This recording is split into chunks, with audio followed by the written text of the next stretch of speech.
अस्सलामुअलैकुम। मोहम्मद अज़हर सिद्दीक अपने programme mess views के साथ हाजिर खिदमत है। आप लोग चाहते हैं कि तीन प्रोग्राम ये करूँ, लेकिन मेरी बस हो जाती है। 3 प्रोग्राम करना बड़ा मुश्किल काम है, मेरा बड़ा वक्त कीमती है। लोगों को शायद पता नहीं यूट्यूब से बहुत पैसे आते हैं, आते होंगे लोगों को पैसे, जितने खर्चा वर्चा आता है ना वो सारा जो सोशल मीडिया टीम या बाकी लोगों के हवाले से वो सारा वहीं खर्च हो जाता है। मेरा इंटरेस्ट सिर्फ ये है, I am not interested in making money. मैं पैसे बनाने में यकीन नहीं रखता। वकालत में ज़्यादा अच्छे पैसे बनते हैं और अच्छे पैसे बनते हैं। यहाँ आप तक इन्फॉर्मेशन आ जाए। आज मुझे मिसेस मलिक का इंग्लैंड से फ़ोन आया, उनकी आंखों में आंसू थे, मैं और नहीं बता सकता। 3 लोगों के और फ़ोन आए। पाकिस्तानी हालात और नवाज़ शरीफ का तरीका वारदात से बहुत परेशान है। वो समझते हैं ये निज़ाम को खा जाएगा, ये किसी ना किसी शक्ल में आ जाएगा। देखें, खुदा की अब कहें रहमत से नाउमीद नहीं होना चाहिए। ये कुछ नहीं कर सकता। 2 दफ़ा ये नाअहल हो चुका है। एक तो सुप्रीम कोर्ट ने कहा, फिर ये 2 दफ़ा नैब कोर्टों से। नैब कोर्टों के केस इतनी आसानी से ख़त्म होने वाले नहीं। वो ड्रामा करते हैं जरा जज की वीडियो सामने आया। ओ भाई, जो करप्शन और करप्ट के सबूत है वो आपके सामने। ये सिर्फ आप लोगों को तक बताना था मैंने कि नाउमीदी नहीं है। हम चलते हैं आगे। अहम जो ख़बर है आपके लिए, वो पाकिस्तान जो है ना फेड फाइनेंशियल एक्शन टास्क फोर्स का इजलास होने जा रहा है और 2 सितंबर के लिए हो रहा है। और उसके लिए फाइनेंसिंग और मनी लॉन्ड्रिंग के ख़िलाफ़ पाकिस्तान की जानिब से इक़दामात का जायज़ा लिया जाएगा। पाकिस्तान की तरफ से जो यकीन दहानियाँ कराई गई हैं ना, उस पर अमल दरामद की सूरत हाल ली जाएगी। और मुझे बड़ी उम्मीद है कि 27 पॉइंट और एंटी मनी लॉन्ड्रिंग के प्लान ऑफ एक्शन पर पेशरफ्त का जायज़ा लिया जाएगा। और ये आपको याद है, ये एशिया पैसिफिक जॉइंट ग्रुप है। 10 ममालिक का वर्चुअल इजलास होना है और पाकिस्तान इसकी तरफ से जमा कराएगी प्रोग्रेस रिपोर्ट पर। पाकिस्तान ने बहुत काम किया, लेकिन आप कभी सोचें इस बात को सामने रखते हो कि फाइनेंशियल एक्शन टास्क फोर्स क्या वाकई ठीक काम कर रही है? कि हालात और वाक़या को सामने रख के ठीक फैसले कर रही? आप परेशान हो जाएंगे इस बात को सामने रखते हुए। स्विट्ज़रलैंड में जो पैसा पड़ा हुआ है, अपना अब यहीं आ जाएँ, लंदन में, इंग्लैंड में, ऑफशोर कंपनीज़ में, वहाँ जो मनी लॉन्ड्रिंग सारी की है और वो जो लूट मार करके वो सारे वहीं बैठे हुए हैं। इस तरफ पता नहीं तवज्जो कब जाएगी। वाकई पूरी दुनिया चाहती है कि यहाँ हालात टेरर फाइनेंसिंग ये ख़त्म हो, तो इन लोगों को, जो करप्ट लोग हैं, जो करप्ट माफिया के ज़रिए करते हैं, उनको हटाना पड़ेगा। आगे चलते हैं। बड़ा अहम इशू आपके सामने। ये मैं attorney general of Pakistan Khalid Javed Khan साहब की तरफ से एक बड़ी अच्छी काविश और कोशिश है। उन्होंने एक ख़त लिखा है सुप्रीम कोर्ट के जजेज़ के तक जो मामले पर वकला बरादरी के तहफ़्फ़ुज़ात के हवाले से। ये खुशदिल खान साहब, vice chairman Pakistan bar council, और Latif Afridi, president supreme court bar association. बहुत इंटेलेक्चुअल, बड़ी क्लैरिटी के साथ चीज़ें लिखी हैं, आँख खोलने के लिए। ये पढ़े लिखे लोगों के लिए, अगर पढ़े लिखे या ध्यान से समझे तो उनको समझ आ जाएगी ज़रा नीचे क्या हालात और वाक़यात हैं। अब सुप्रीम कोर्ट का फ़ैसला जिसका ख़ास तौर पर मैं ज़िक्र करता हूँ, ये सुप्रीम कोर्ट में तैनातियों के हवाले से PLD 2002 सुप्रीम कोर्ट 939। बैकग्राउंड में कहूँगा मैं चल जाए ताकि आप समझ जाएँ। सीनियरिटी का कोई प्रिंसिपल नहीं है सुप्रीम कोर्ट में। जज से अलावा हाई कोर्ट का जो भी हो तैनात करने वाले से 5 साल की सिर्फ जज ही चाहिए उसको, दैट्स ऑल। और अब यहाँ जो बात का है ना, अब यहाँ है कि तय करदा असूल पर वकला बरादरी और जुडिशल कमीशन दोनों में मुतज़ाद राय है। जुडिशल कमीशन में भी थोड़ी सी मुतज़ाद राय मौजूद है और उन्होंने कहा है कि मेरी वकला बरादरी से दरख्वास्त है वे अपनी राय दें। वकला बरादरी की राय 9 सितंबर का जुडिशल कमीशन का जस्टिस आयशा मलिक की तैनाती के हवाले से वहाँ पेश की जाएगी। और जजेस तकर्री का ऐसा तरीक़ाकार वज़ा किया जाए जिससे जो है ना वकला, जिससे जो अकरा परवरी और ज़ाती पसंद और नापसंद ख़त्म किया जा सके। हाई कोर्ट के जजेस की अहलियत को जांचने के लिए तरीक़ाकार हो सकते हैं। कहीं जज की अहलियत जांचने के लिए मौसर जो है ना डाटा और रियाजी का, मैथमेटिक्स का सहारा लिया जाता है। कई जजेस तकर्री से कबल अमूमी तासर को सामने रखा जाता है। और उन्होंने कहा कि मेरी ये दरख्वास्त है कि सुप्रीम कोर्ट में ख़वातीन जजेस के लिए भी नशिस्तें होनी चाहिए। आगे मैं आपको बताऊँगा, साथ साथ ही एक फ़ारूक एच नाइक जो पार्लिमानी कमेटी है जजेस के कॉन्टेक्स्ट में, उन्होंने अभी एक बाकायदा एक बिल जो है ना मंजूर किया। मैं उस पर भी बात करूँगा। अब यहाँ जज वो बता रहे हैं एक खातून जज जो सुप्रीम कोर्ट के चीफ जस्टिस बनेंगी, एक खातून जज जो है भारतीय सुप्रीम कोर्ट की 2027 में बनेंगी।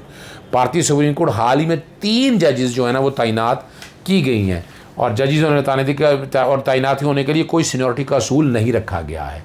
अब चलते हैं आगे ज़रा। इससे ज़बरदस्त बात है ना, अटॉर्नी जनरल ने ख़त में उन्होंने कंक्लूड करने से पहले उन्होंने 31 अगस्त का जिक्र किया है और 3 फीमेल हाई कोर्ट के जजेस जो उनका नाम बाकायदा ले के जस्टिस बेंगलोर जो तीसरे नंबर पर हैं सीनियरिटी लिस्ट में कर्नाटका हाई कोर्ट में, और पहली चीफ जस्टिस ऑफ इंडिया बनेगी सितंबर 2027 में।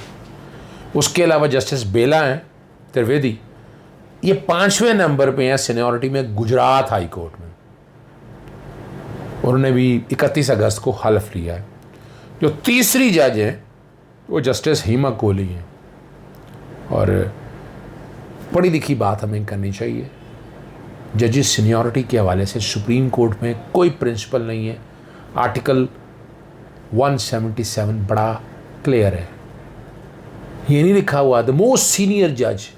अल जिहाद ट्रस्ट में सुप्रीम कोर्ट चीफ जस्टिस के हवाले से बात है, और supreme court bar association PLD 2002 supreme court 939 ये प्रिंसिपल सेट कर चुका है कि जज फॉर द सुप्रीम कोर्ट जो अपॉइंट करना है उसके लिए सीनियरिटी का प्रिंसिपल नहीं है। और उसके बाद एक नहीं कई दफ़ा तैनातियाँ हो चुकी हैं। ये एक सियासी एजेंडा है सुप्रीम कोर्ट को तकसीम करने के हवाले से, और जब से ये जस्टिस काजी फायजीसा का मामला शुरू हुआ तब से ये मसाइल ज़्यादा पैदा हुए हैं। इस तरह के मामला तो ऐसे पैदा नहीं हुए हैं। और जस्टिस काजी फायजीसा की जब मामले के बाद, और वो भी हमें आप हाँ आगे चलते हैं ज़रा, इसको साइड पर रखते हैं। ये प्रेस रिलीज जारी की है और ये कुछ ये बिल है जो आईने पाकिस्तान में तरमीम के हवाले से है। क्या क्या कहा है, ये आर्टिकल 175A(3) के अंदर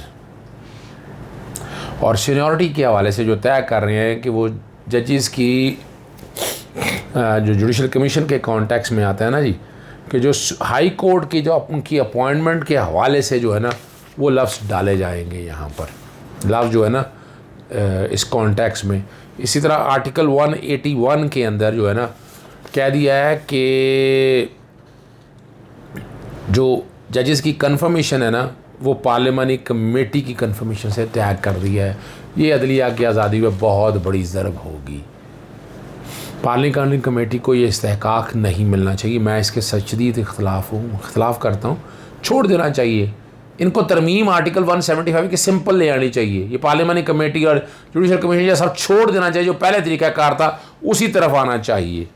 और आर्टिकल 182 के हवाले से भी तरमीम की बात की है, एक्टिंग जज और एडहॉक जज के हवाले से, और कि उसके लिए भी जो है ना पार्लियामानी कमेटी कंफर्म करेगी तो तब तैनात होगा जज। ये भी शायद कैरी ना हो पाए, वो अलग बात है।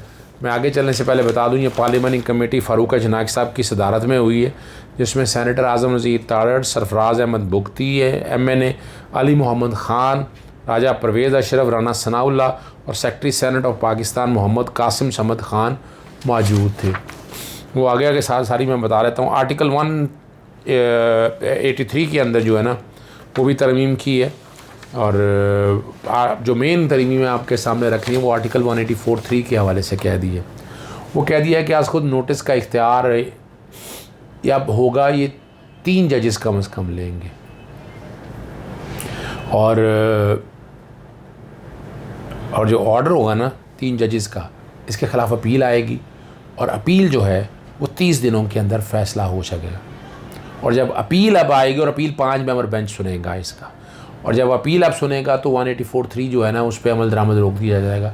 ये भी अदलिया की आज़ादी में मुदाखलत की बात है। 184(3) में राइट मिलना चाहिए एक, मैं इसमें कोई एतराज़ नहीं है मुझे, लेकिन आप अगर ये कहें उस पर अगर रिव्यू की गुंजाइश रख दी जाए ना, रिव्यू के कॉन्टेक्स्ट में रिव्यू को ज़रा लार्ज कर दिया जाए बजाय आर्टिकल 184(3) के। ये लंबी एक डिबेट है, मैं इस पर अलग बात करूँगा।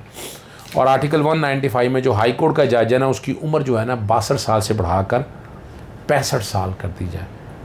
और आर्टिकल 196 जो है ना जी, और वहाँ सीनियर मोस्ट जज का लफ्ज़ जो है ना वो ऐड करना चाहते हैं। और आर्टिकल 197 में भी जजेस कन्फर्मेशन के कॉन्टेक्स्ट में पार्लियामानी कमेटी कंफर्म करेगी तो जजेस कंफर्म होंगे।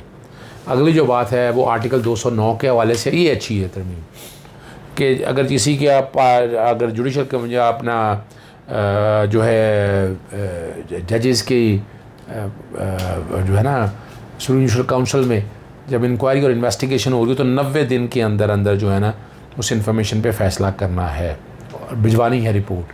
तो ये एक अच्छी तरमीम है, ये तो हो जानी चाहिए ताकि जैसे काजी फाइसा का एटलीस्ट जो मामला है वो आप जो समझ रहे हैं तफसीली फ़ैसला उस पर अभी तक नहीं आया, सारे लोग इंतज़ार कर रहे हैं। मैं तो नहीं समझता था इतना बड़ा मामला है, वो सामने आना चाहिए। क्या वजूहत है नज़रसानी करने के हवाले से, क्या ऐसा कह दिया था जो नज़रसानी करना ज़रूरी था? क्या FBR की रिपोर्ट टोटल वैनिश कर सकते हैं? वो नहीं हो सकती, वो हक़ाइक़ हैं जो सारे सामने रहने। बैकग्राउंड पे तकरीबन ये सारी चीज़ें चल रही होंगी। इजाज़त चाहूँगा। अस्सलाम वालेकुम।